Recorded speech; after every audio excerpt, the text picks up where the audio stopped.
বন্ধুরা অনেকটা পরিমাণে আজকে ছানা এনেছিল। সেই ছানাটা আমার ছেলে তো আবার ছানা খায় না, আমরা যেরকম ছানা খেয়ে নিয়েছি, আর ওর জন্য একটু ছানা রেখে দিয়েছিলাম। সেই ছানা দিয়ে আমি আবার সন্দেশ বানিয়েছি। এই সন্দেশ বানিয়ে আমি আবার দেখো এই থালের মধ্যে আমি আবার নিয়েছি, নিয়ে চাক চাক করে কেটে তারপর আমার ছেলেকে দিতে হবে।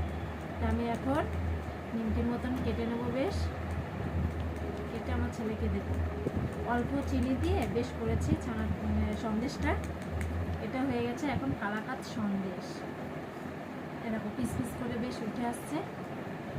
এই দেখো, দেখেছো কি সুন্দর লাগছে, তাই না? দারুণ। এই দেখো আমি আবার সন্দেশ বানিয়ে একটা খেয়ে দেখবো। এই দেখো পিস পিস করে সব কেটে নিলাম। এখন সন্দেশ হেভি লাগছে, কালাকাত সন্দেশ। অনেকটা পরিমাণে এনেছিল তোমাদের দাদা।